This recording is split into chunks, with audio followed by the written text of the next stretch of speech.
Assalamualaikum warahmatullahi wabarakatuh. Perkenalkan, nama saya Aulia Maya Safira. Di sini saya sebagai tentor asistensi ujian akhir semester akuntansi biaya semester 4. Hari ini saya akan menjelaskan untuk pengerjaan soal ujian akhir semester pada tahun 2024-2025. Yang pertama, soal nomor 1, kita disuruh untuk mencari jurnal yang diperlukan, tampilan seluruh rekening BOP, dan juga analisis selisih BOP 2 ke dalam selisih anggaran dan selisih kapasitas. Yang pertama, untuk jurnal yang diperlukan terlebih dahulu, ini ada 4 langkah. Yang pertama, jurnal mencatat BOP-YD atau BOP yang dibebankan. Untuk BOP yang dibebankan sendiri, memiliki rumus kapasitas sesungguhnya dikali tarif BOP total. Kapasitas sesungguhnya pada soal ini ditunjukkan sebesar 8.600 jam mesin. Ini untuk kapasitas sesungguhnya. Kemudian dikali oleh tarif BOP total, yakni 7.000. Hasil dari penjumlahan 2.600 dan 4.400. Maka didapatkan hasil sebesar 60.200. Ini BOP yang dibebankan. BOP yang dibebankan digunakan untuk mencatat biaya overhead pabrik yang dialokasikan ke proses produksi berdasarkan tarif yang ditentukan sebelumnya. Pada akun pertama ini diberi nama BDP BOP atau barang dalam proses, sehingga akun BDP BOP ini berada di debit sebesar 60.200 ini tadi. Sedangkan akun BOP yang dibebankan ini berada di kredit karena digunakan sebagai penyeimbang pencatatan biaya overhead yang dialokasikan ke produksi. Yang kedua yaitu jurnal mencatat BOPS atau BOP sesungguhnya. BOP sesungguhnya berada di debit sebesar 60 juta. Ini dari sini ya, besarnya BOP sesungguhnya ini 60 juta. Menunjukkan biaya overhead yang benar-benar terjadi selama proses produksi. Makanya ini berada di debit. Sedangkan berbagai rekening di kredit ini karena biaya tersebut berasal dari berbagai pengeluaran perusahaan. Lalu yang ketiga, ada jurnal menutup rekening BOP-YD ke rekening BOPS. Karena akun BOP yang dibebankan sebelumnya berada di kredit, ini karena BOP-YD sebelumnya berada di kredit, maka untuk menutupnya, BOP-YD dicatatkan berada di debit sebesar 60.200. Sedangkan akun BOP sesungguhnya berada di kredit sebesar 60.200, sama. Lalu setelah dibandingkan terdapat selisih sebesar 200.000 ya. Ini antara BOPS ini dengan BOPS di sini. Karena BOP yang dibebankan lebih besar dibanding BOP yang sesungguhnya, maka selisih tersebut merupakan selisih laba. BOPS di sini 200, kemudian selisih laba berada di kredit. Setelah itu, menampilkan seluruh rekening BOP. Pada rekening BOP sesungguhnya, ini BOPS, sisi debit berasal dari pencatatan biaya overhead yang benar-benar terjadi. Ini sebesar 60 juta. Ini berasal dari A2. A2 itu yang ini ya. A2 BOPS berada di debit. Kemudian, pada sisi kredit terdapat jurnal penutupan BOP 60.200, ya ini BOPS.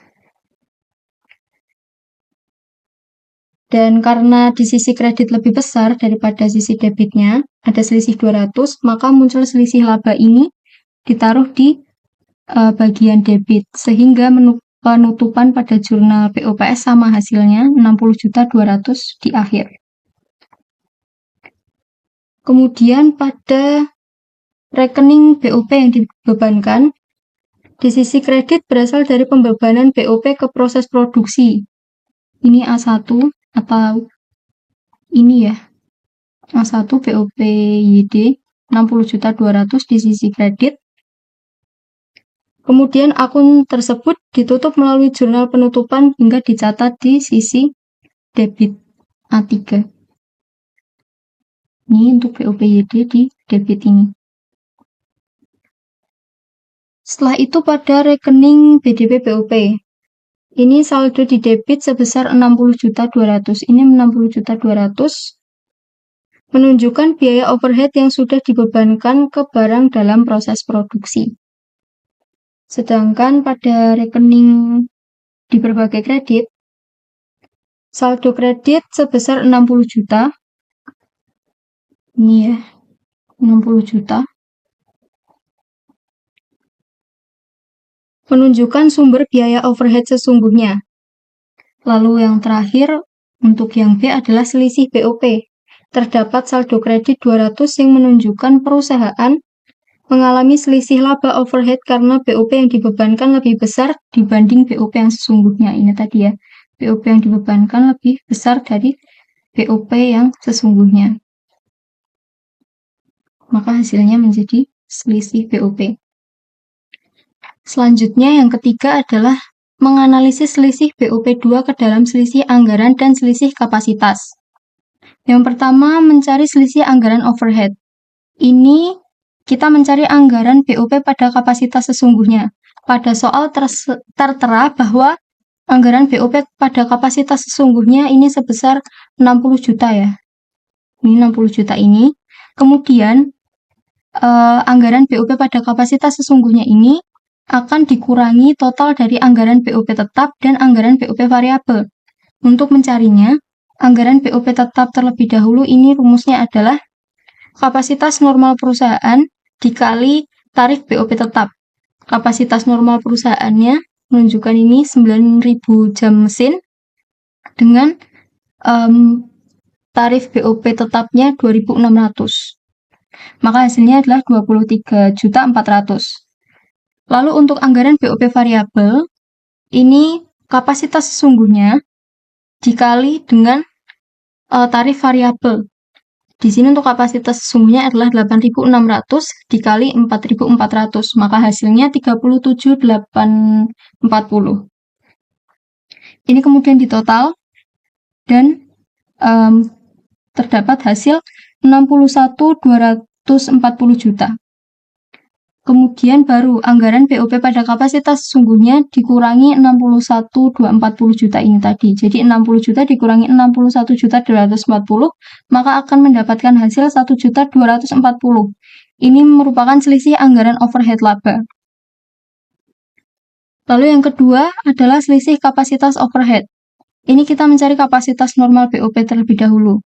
Untuk kapasitas normal BOP, di soal ditunjukkan di atas ini kapasitas normal perusahaan sebesar 9.000 jam mesin. 9.000 jam mesin. Kemudian kapasitas sesungguhnya BOP ini berada di 8.600 jam mesin. Di sini.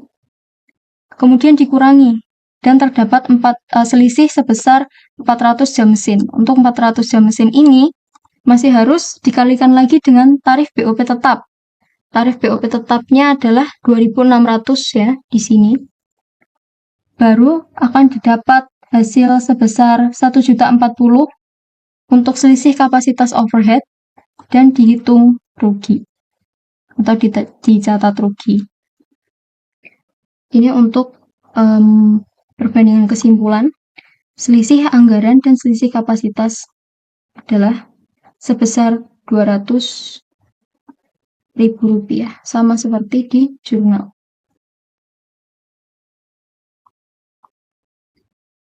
Lalu kita lanjut ke nomor 2. Untuk nomor 2, kita disuruh untuk mencari atau menganalisis selisih biaya bahan baku metode 1 dan 2 selisih, analisis selisih biaya tenaga kerja metode 1 dan 2 selisih, serta analisis selisih BOP metode 1, 2, dan 3 selisih. Untuk analisis selisih biaya bahan baku, yang pertama diketahui terlebih dahulu ada HST, itu yakni biaya bahan baku satuan, totalnya Rp3.000, ini ya. Kemudian HS, yakni biaya bahan baku dipakai, 2.900, ini ya, biaya bahan baku dipakai, 2.900. Kemudian KST atau unit kali bahan baku, ini 550, ini berarti unit yang diproduksi, 550 unit, dikali bahan baku kiloannya, yakni 7 kilo. Hasilnya adalah 3.850 kilo. Lalu yang terakhir diketahui KS atau jumlah bahan baku sesungguhnya dipakai. Ini 4.000 kilo. Bahan baku dipakai 4.000 kilo. Di sini. Lalu untuk metode satu selisihnya, yaitu selisih biaya bahan baku dengan rumus dalam kurung HST dikali KST dikurangi HS kali KS. Berarti untuk HST-nya, biaya bahan baku satuannya 3.000 dikali KST, unit dikali bahan baku tadi, 3.850, dikurangi biaya bahan baku dipakai, 2.900, lalu dikali jumlah bahan baku sesungguhnya dipakai, 4.000.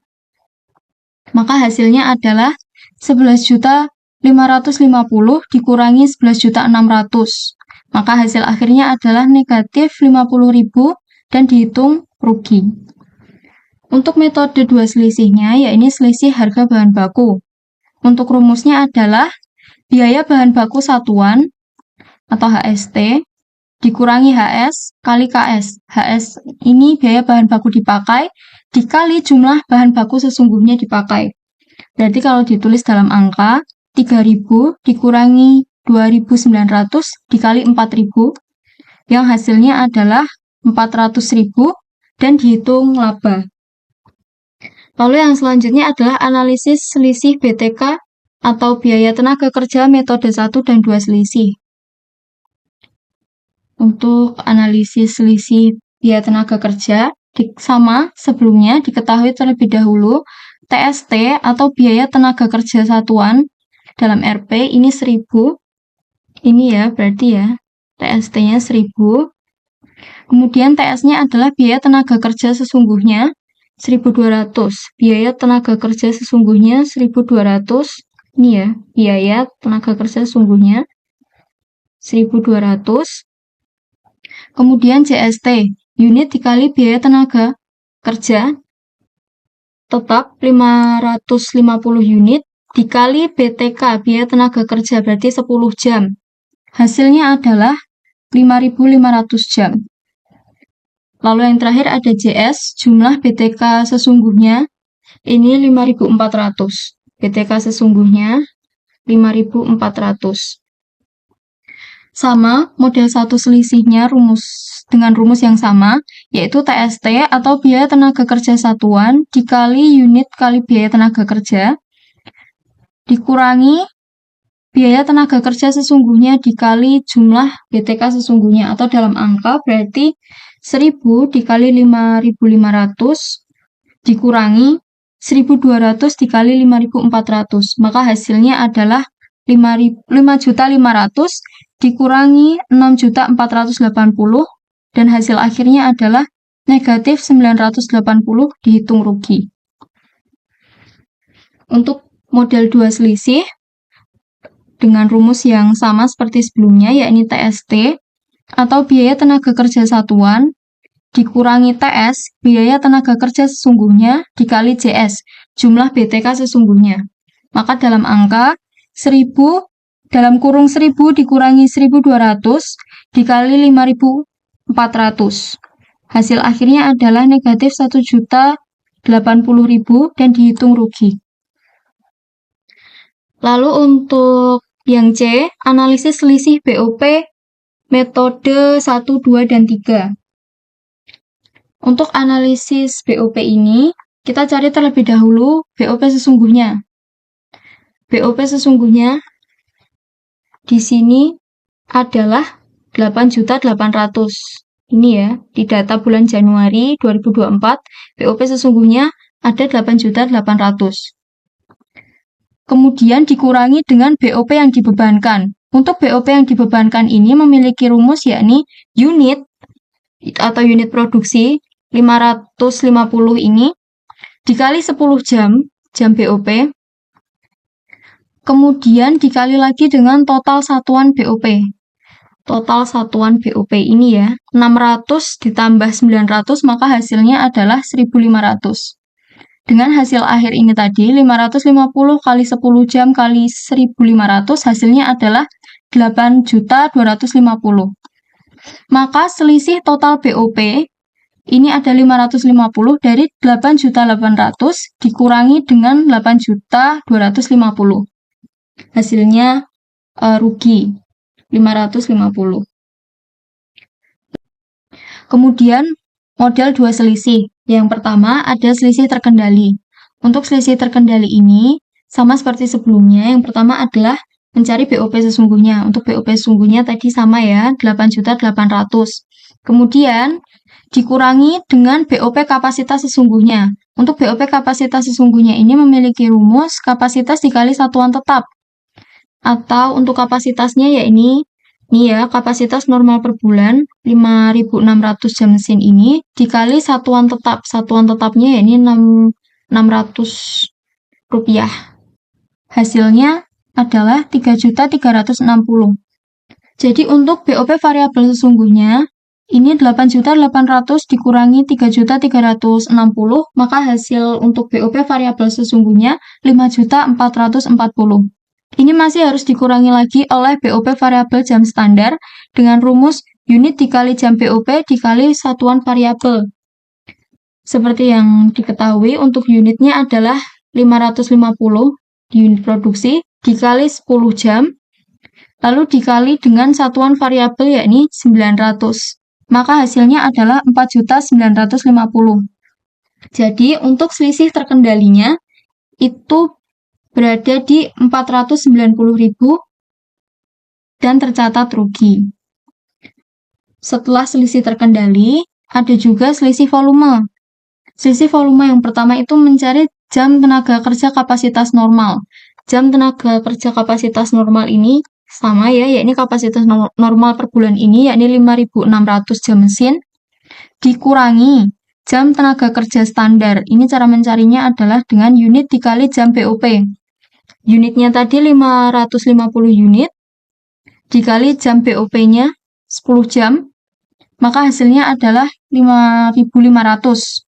Untuk selisih volume pertama ini ada 100 jam, yang masih harus dikali dengan tarif BOP tetap, yakni 600 jam. Ini ya, tarif BOP tetap 600 ini, maka hasil untuk selisih volume itu ada 60.000 dan dihitung rugi.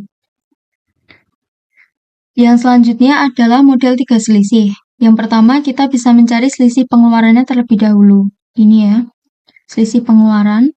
Ini yang pertama tetap BOP sesungguhnya. BOP sesungguhnya ini 8.800 dikurangi BOP kapasitas normal. Untuk mencarinya, ini rumusnya, kapasitas dikali BOP tetap. Kapasitas tadi 5.600 jam mesin dikali BOP tetapnya 600 rupiah, maka hasilnya adalah 3.360.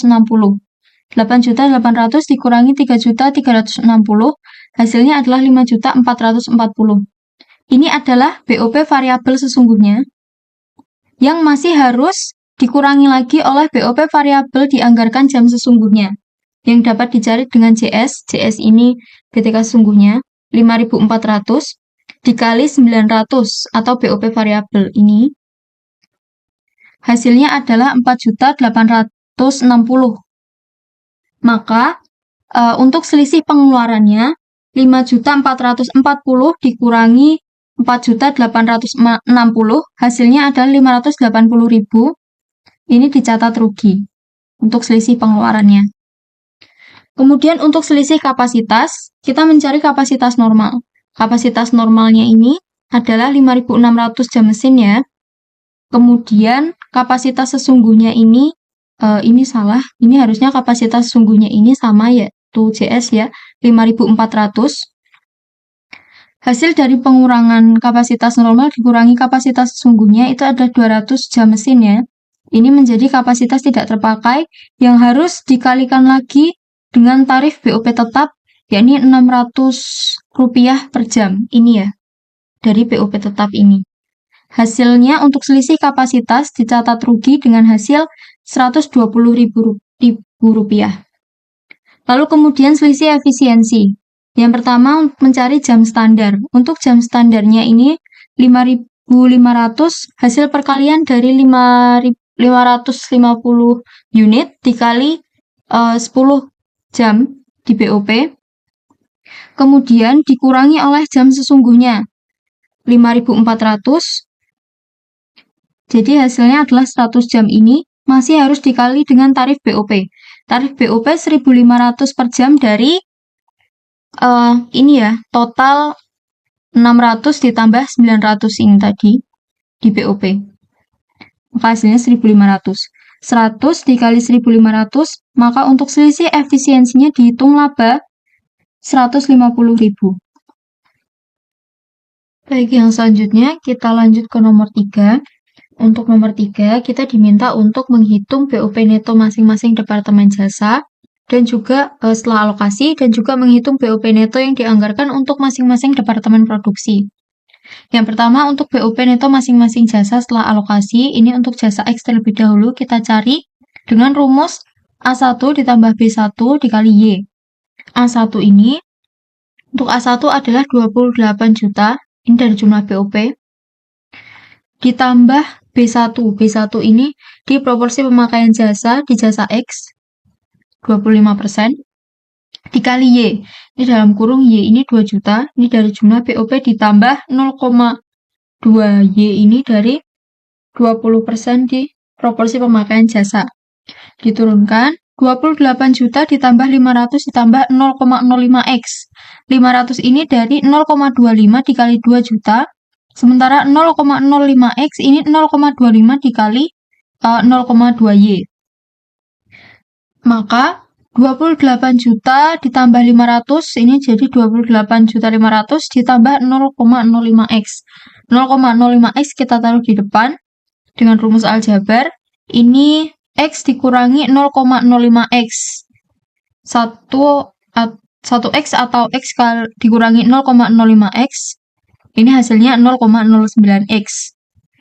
0,09 dikalikan 28.500.000 X dengan hasil akhir 30 juta.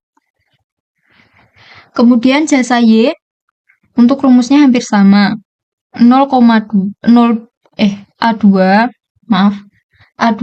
ini dari sini ya, jumlah BOP 2 juta, ditambah B2X. B2 kali X. B2-nya 20%, kali X. X-nya tadi sudah ketemu, 30 juta. Jadi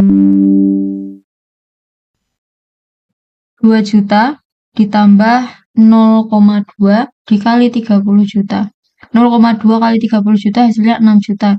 Jadi 2 juta tambah 6 juta, Y sama dengan 8 juta. Untuk catatan, ini ada BOP jasa listrik setelah alokasi BOP dari jasa pemeliharaan, ini hasilnya 30 juta. Jadi X 30 juta. Kemudian BOP jasa pemeliharaan setelah alokasi BOP dari jasa listrik, ini hasilnya 8 juta dari Y. Kemudian, jumlah BOP neto masing-masing departemen jasa. Untuk bagian listrik atau X, ini mula-mula kan 28 juta. Dari sini ya. Kemudian ditambah 2 juta. 2 juta ini dari mana? Ini dari 25% dikali 8 juta. Ya, dikali 8 juta ini. Maka hasilnya 2 juta ditambah 2 juta, kemudian dikurangi 6 juta. Ini 6 juta ini yang sudah dialokasikan ke bagian pemeliharaan. Ke bagian pemeliharaan ini. Maka hasilnya 28 juta ditambah 2 juta dikurangi 6 juta, hasilnya adalah 24 juta. Ini untuk jasa bagian X, hasilnya 24 juta. Kemudian untuk bagian pemeliharaan Y, 2 juta. Ini dari pemeliharaan ini 2 juta. Ditambah 6 juta, 6 juta ini berasal dari 20% dikali 30 juta. Ini. Maka hasilnya adalah 6 juta dikurangi 2 juta yang telah dialokasikan ke bagian listrik.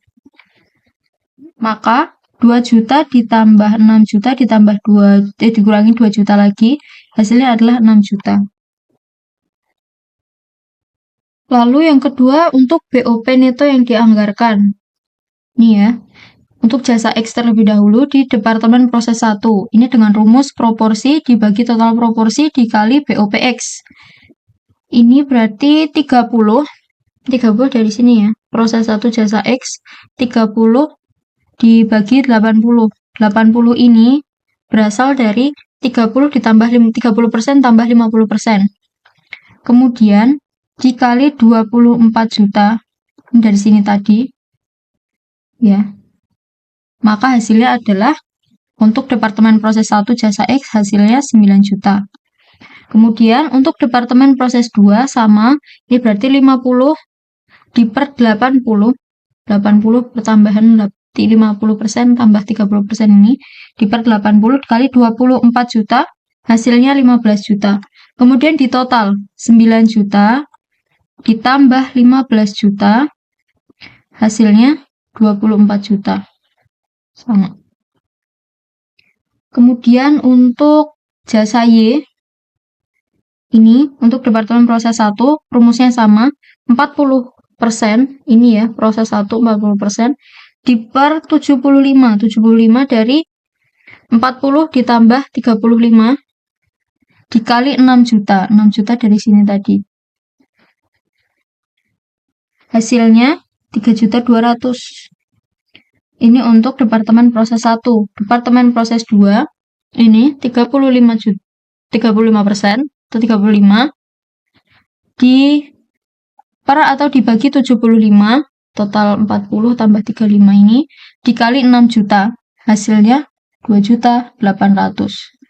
Maka dijumlahkan tadi 3.200.000 ini ditambah 2.800.000, hasilnya 6 juta.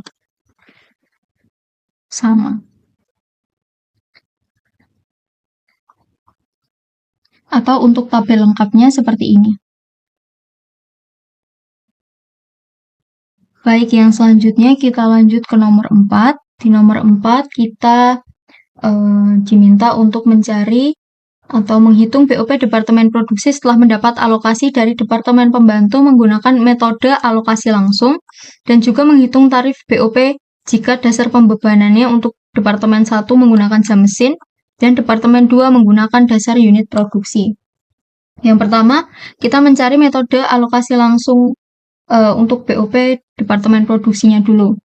Ini untuk alokasi anggaran masing-masingnya bisa dengan rumus anggaran BOP dikali transaksi jasa. Jadi untuk alokasi Departemen A, ini 60.000. 60.000 ini dari sini ya, jumlah anggaran BOP di Departemen A ini. Kemudian, ini ingin dialokasikan ke Departemen 1. Jadi 60.000 dikali 60%. 60% ini dari ini Departemen Pembantu A ke Departemen 1. Jadi 60% ini ya. Hasilnya 36.000.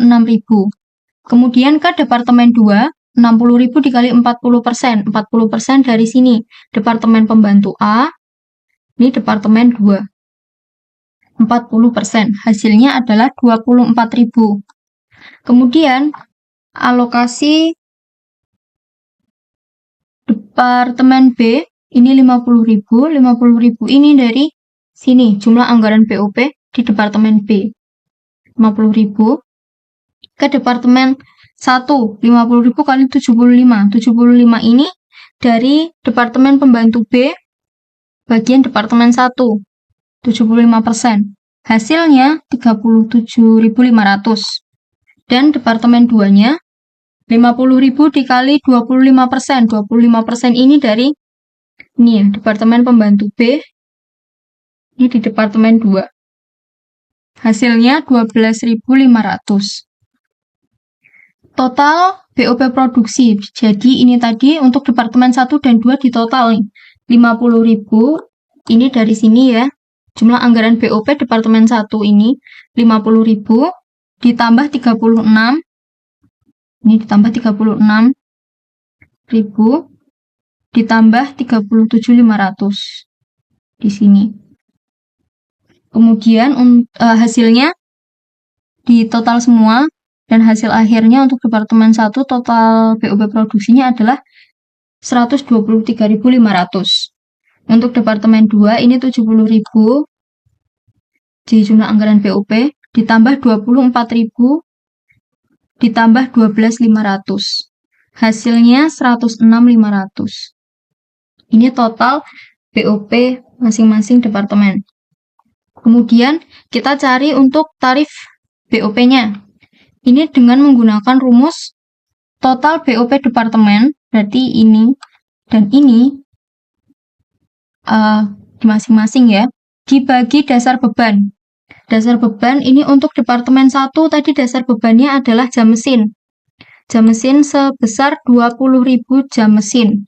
Berarti total BOP departemen dibagi dasar beban. Total BOP-nya 123.500 dibagi 20.000. Hasilnya adalah 6,175 atau jika dibuatkan 6,18 jam mesin. Sementara untuk Departemen 2, dasar bebannya adalah ini. Menggunakan dasar unit produksi jumlahnya 10.000 unit. Dengan total BOP departemennya 106.500 dibagi 10.000, maka hasilnya 10,65 unit. Sama hasilnya dengan yang ada di soal. 10, demikian pembahasan mengenai soal asistensi akuntansi biaya tahun 2024-2025. Terima kasih atas perhatiannya. Mohon maaf apabila masih terdapat kekurangan dalam penyampaian. Wassalamualaikum warahmatullahi wabarakatuh.